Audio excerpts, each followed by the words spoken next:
तो सबने बताई थी कि इसकी पिकअप भी बड़ी सही लगेगी तुम्हें, बट इसके अभी भी की कोई EPS वार्निंग भी आ जाती है। और ये चींची उंगली इसीलिए एफर्ट्स ही नहीं लगाने पड़ रहे।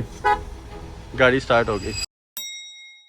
टाइटल आपने देख ही लिया होगा, I was wrong about Thar rocks. अब पिछली वीडियो जिन्होंने देखी है उन्हें पता होगा कि मैं तो भाई घर वालों के आगे लेट ही गया था कि मेरे को नई किया सेल्टोस लेनी है, थार रॉक्स नहीं लेनी। पर घर वाले भाई सारे पीछे पड़ गए कि भाई आएगी तो थार रॉक्स ही आएगी। अब आप खुद सोच के देखो कि आपको जेन्युइन रिव्यू कौन दे सकता है, ऐसा बंदा जो बिल्कुल भी बायस्ड नहीं है इस गाड़ी को लेके। तो भाई जितने भी लोग हैं, चाहे वो इंडिया में रहते हैं जो थार रॉक्स लेना चाहते हैं, या फिर बाहर रह रहे हो आप, ऑस्ट्रेलिया, UK, कनाडा, व्हाटएवर, है ना, अगर आप सोच रहे हो कि आपके घर वालों के लिए या फिर इंडिया में आने के बाद बड़ा मन सा करता है भाई ऑटोमेटिक गाड़ी लेनी है, कौन सी गाड़ी लें, थार रॉक्स लेने का, अगर इस तरीके के कोई भी आपके दिमाग में कीटाणु चल रहे हैं, ज्यादा हो जाएगा इस तरीके के थॉट्स वगैरह अगर आपके चल रहे हैं तो ये वीडियो भाई एंड तक जरूर देखना। मैं लगभग 7,500 किलोमीटर गाड़ी चला चुका हूँ 2 महीने के अंदर। छोटी से छोटी कमी और बड़ी से बड़ी इसकी पॉजिटिव चीजें भी मेरे को गाड़ी के बारे में पता चल चुकी हैं। तो सारी चीजों के बारे में इस वीडियो के अंदर बात करते हैं। So without wasting any more time, let's start this video. तो अपने रिव्यू तो स्टार्ट कर देंगे, पर सबसे पहले पीछे और दिखाता हूँ। भाई बंधु आ रखे अपने थार 2 डोर, 3 डोर कहते हैं, 2 डोर कहते हैं, 3 डोर है ना। तो ये जो वीडियो है ये पार्ट 1 है। पार्ट 2 के अंदर अभी हम शूट करने वाले हैं। क्या क्या करने वाले हैं भाई, वो तो पार्ट 2 में ही बताएंगे ना। बस इतना आपको थोड़ा टीज कर सकता हूँ कि ग्राउंड है ऑफ रोडिंग वाला, और वॉकी टॉकी भी लेके आ चुके हैं, तो बहुत कुछ होने वाला है। तो स्टे ट्यून्ड तो अपने रिव्यू की तरफ। भाई कुछ कह रहा है तो 7,500 इसकी अनबॉक्सिंग तो करो। आज सबसे पहले करते हैं इसकी अनरैपिंग। गाड़ी लेने के बाद चक्कर ये हुआ है कि गाड़ी के रिव्यू बनाने का टाइम ही नहीं मिला, क्योंकि भाई साहब शादी में बिजी हो गए थे और सब मेरे से पूछते थे कि तूने ये फाड़े क्यों नहीं। फाड़ो फिर ये हो रही है लाइव अनबॉक्सिंग थार रॉक्स की।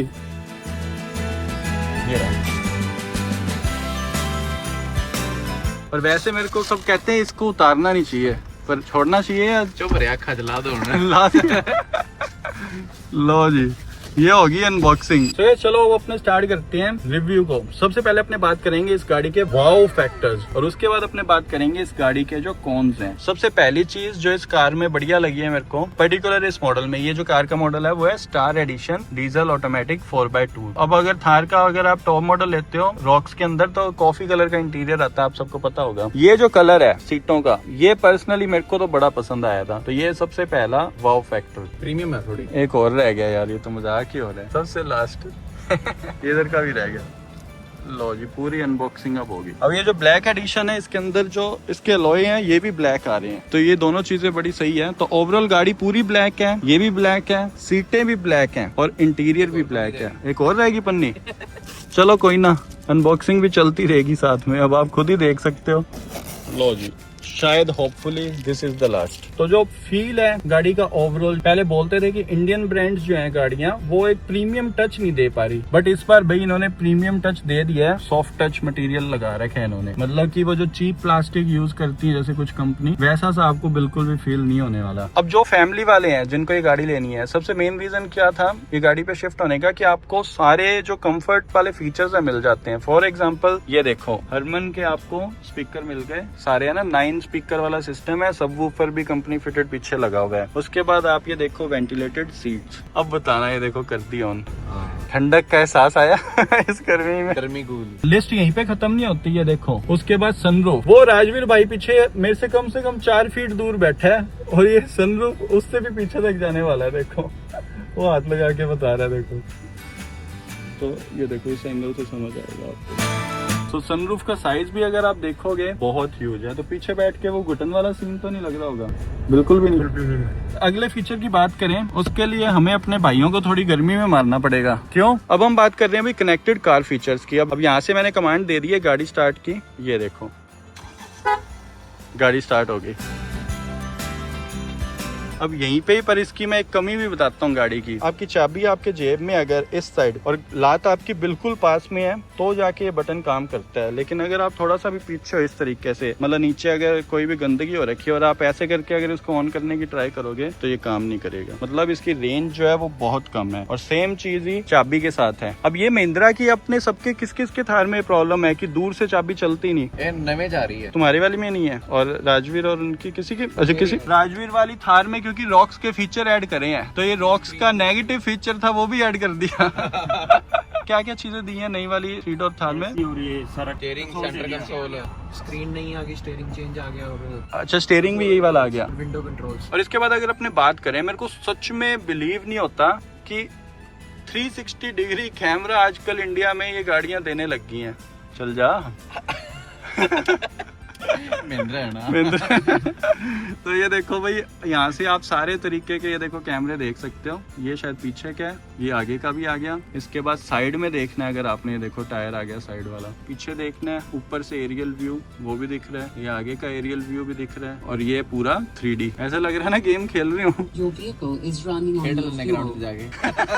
2 घंटे पहले 1000 का डीजल डलवा के आया हूँ इसमें। ये तो ली है तो अब रिश्ते डालो पेट्रोल वालों को, है ना, मेरे को भी लग रहा है। तो बेसिकली इन्होंने देखो पुरानी चीजें अभी भी सिक्योर करके रखी हैं। आजकल नई गाड़ियां सिर्फ आपको पता है स्क्रीन लगा के दे देते हैं लंबी सी, कोई उसके अंदर वो मसाला मैजिक होता ही नहीं है ना। इसकी खुद की एक आइडेंटिटी है कि हाँ भी ये इंटीरियर है गाड़ी का। आप उतर रहे हो, ये देखो पैर रख के आपको एक्स्ट्रा से लगवाना नहीं पड़ रहा। ये जो इसकी शेप है, ये फेंडर क्यों लगाया, क्योंकि टायर कंपनी वाले ही बॉडी से बाहर दे रहे हैं इसकी। तो गाड़ी चलाते टाइम ये जो फीलिंग आती है ना ऐसे देखने की पीछे टायर की, अलग से टायर नहीं डलाने पड़ते हैं ना महिंद्रा में। मैंने तो फिर भी डलवा रखे हैं। वो नहीं अभी नहीं दिखाना, अभी पार्ट 2 में।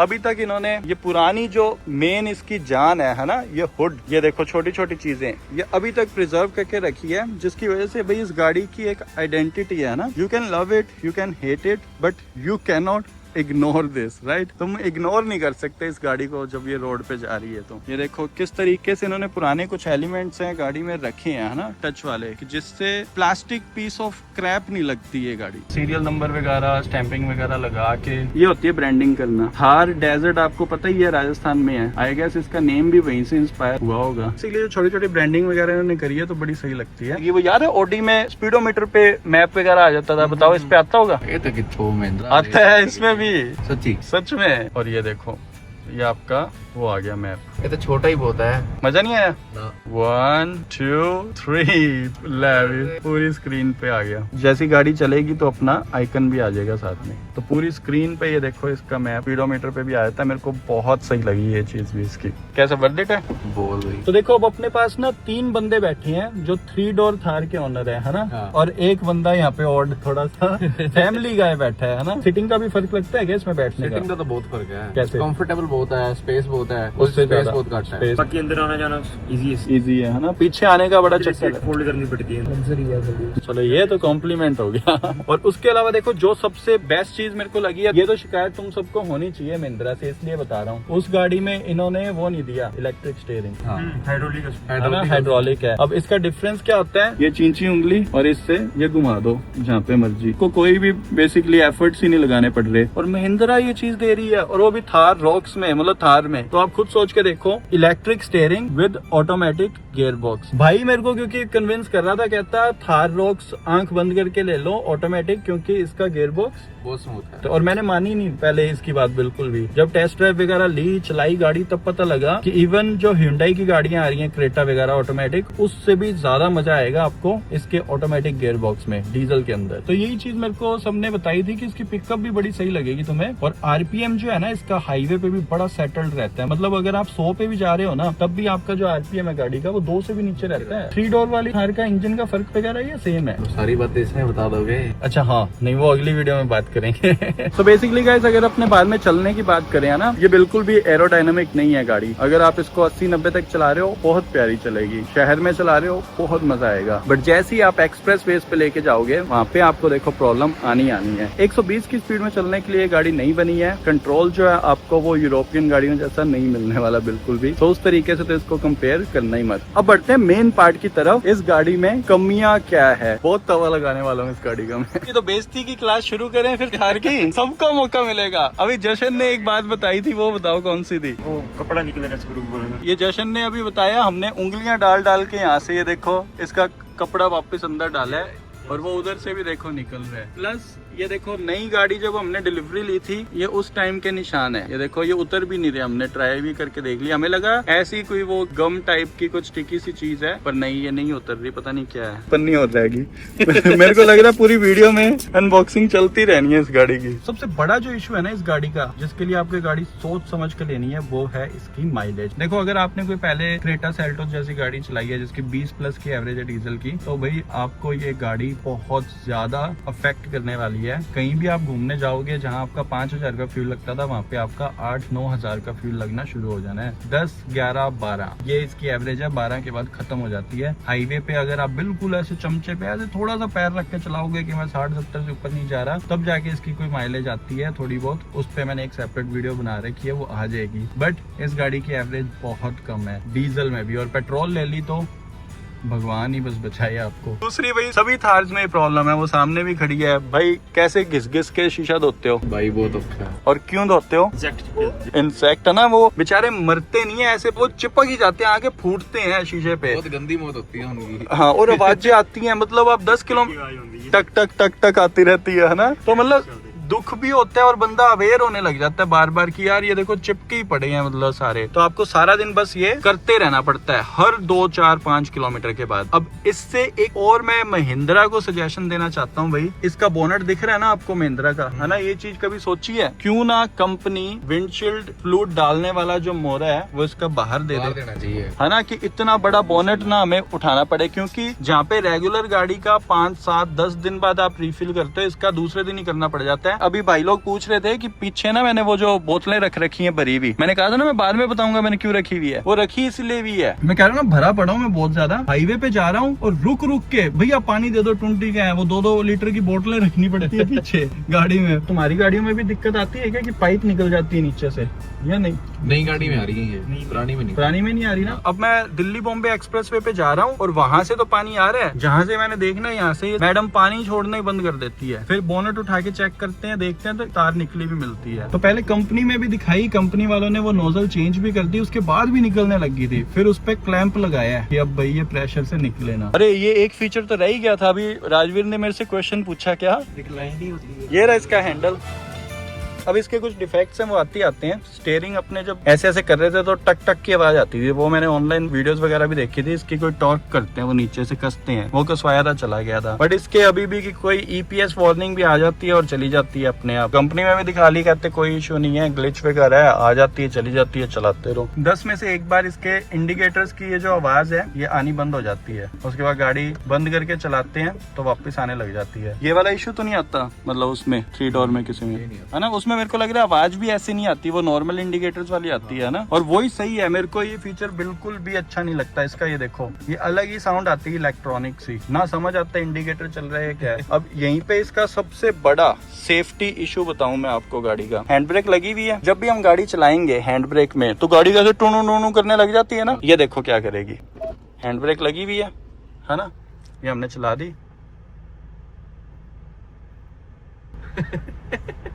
समझ गए, कोई साउंड ही नहीं है आज तो बिल्कुल ही नहीं आई, ये तो और भी गजब हो गया। वरना क्या आता है, एक बार बोलती है कंप्यूटर टू टू your parking brake is on और पुल जाती है बस। इधर छोटी सी बस ये वो जगती रहती है, कोई टू टू टू टू टू टू कोई बीपिंग वगैरह कुछ नहीं हो रही। कितना बड़ा सेफ्टी हज़ार्ड है ये देखो। अब ये पता नहीं इसी गाड़ी में ये स्टार एडिशन वाली रॉक्स में, भाई कमेंट सेक्शन में बता देना। 10 बार हैंड ब्रेक को नीचे देख के और फिर गाड़ी को चलाना पड़ता है कि कल को कहीं आग ना लग जाए पीछे टायरों में। पीछे पावर है इसकी और पीछे हैंड ब्रेक है तो आग ही लगेगी फिर सीधा। और सबसे मेन चीज गाड़ी बंद होगी पर इलेक्ट्रिक स्टीयरिंग इसका चल रहा है बैटरी पे। ऑटो स्टार्ट स्टॉप फंक्शन में कोई दिक्कत आई लग रही है तो मेरे को। गाड़ी बिल्कुल जैम हो गई, बार बार स्टार्ट कर रहा हूँ 3 सेकंड में बंद हो रही है, ना आगे जा रही है ना पीछे जा रही है, इट वाज स्टक। एक और फीचर बताता हूँ इसका बहुत बढ़िया, भाई पानी की बोतल देना, उधर साइड में पड़ी होगी। सही नहीं, इसमें तो जगह ही नहीं है। समझ गए आप, गाड़ी में जगह ही नहीं है। वो देना बिस्लेरी की बोतल, अभी आपको चेक करवाते हैं। ये देखो हमें बैगों में, इतनी बड़ी गाड़ी में भी बैग में रखनी पड़ती है, क्यों? इसको ठूसना धक्के से, ये देखो धक्का कर करके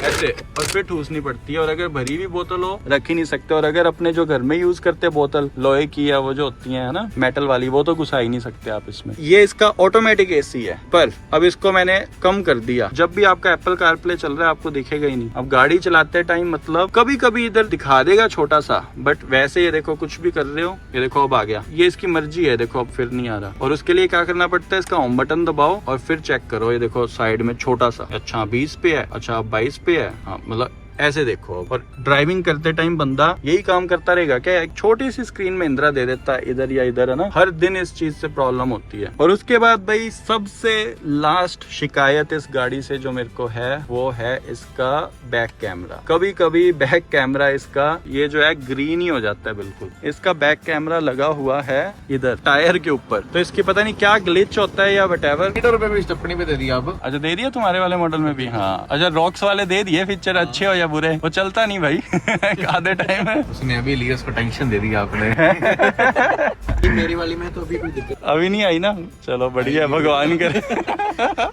सो ये ओवरऑल भाई मेरा एक्सपीरियंस रहा है अब तक 7,500 किलोमीटर गाड़ी चला के। मतलब आप मेरा कंक्लूजन अगर सुनोगे कि पहले 3,000 किलोमीटर तक ये गाड़ी मेरे को बिल्कुल भी अच्छी नहीं लगती थी, बट जैसे जैसे मैंने इसे चलाया, फैमिली के साथ बैठ के आप जा सकते हो। ये जो स्पेस है, मतलब मैं ये देखो हाथ भी इधर लेके जा रहा हूँ, बहुत चौड़ी है गाड़ी, कहने का मतलब इतनी खुली खुली है। लंबे सफर पे पहली बार ऐसा हुआ है मेरे और इवन मेरे मदर हैं, उनके घुटनों में स्वेलिंग ही नहीं आई, वरना हर गाड़ी के अंदर वो लंबे कहीं पे भी जाते थे उनके स्वेलिंग वगैरह की प्रॉब्लम रहती थी। तो कहीं ना कहीं आप ऊंचे बैठ रहे हो, सिटिंग पोस्चर इसका अच्छा है। ये मेंटालिटी मेरी थोड़ी 3-4 हजार किलोमीटर गाड़ी चला के चेंज हुई है। But at the same time वो जो मैंने आपको पैसों वाली बात बताई थी कि अब कहीं भी गाड़ी लेके निकलना होता है तो भाई बजट भी लगभग दोगुना करके निकलना पड़ता है। तो इस वीडियो का टाइटल ये क्यों था कि I was wrong about Thar rocks, कि मेरे को ये गाड़ी पहले बिल्कुल पसंद ही नहीं थी। मेरे को यूं था मैं चलाऊंगा ही नहीं है गाड़ी, बट अब हालात ये है कि मैं इस गाड़ी से नीचे उतरता ही नहीं हूँ। तो ये तो हो गया भाई फिर थार रॉक्स के बारे में, है ना। अब आप खुद भी समझ गए होंगे थार रॉक्स के साथ जो प्रॉब्लम है ना वो बड़ी छोटी छोटी सी है। महिंद्रा उन्हें भी बड़े आराम से क्लियर कर सकता है, जो मैंने ग्लिचेस वगैरह आपको बताई है। गर्मी बहुत ज्यादा थी इसीलिए अंदर बैठ के किया है। अब हम गाड़ियां लेके जा रहे हैं भाई मैदान में। लोग हैं जो थार रॉक्स का और 3 डोर थार का कंपैरिजन देखना चाहते थे, भाई स्टे ट्यून्ड। और साथ में भाई की गाड़ी में बहुत खतरनाक मॉडिफिकेशंस भी करी हुई हैं, उसी पे ये नेक्स्ट वीडियो होने वाली है। थोड़ी सी झलक दिखा दें।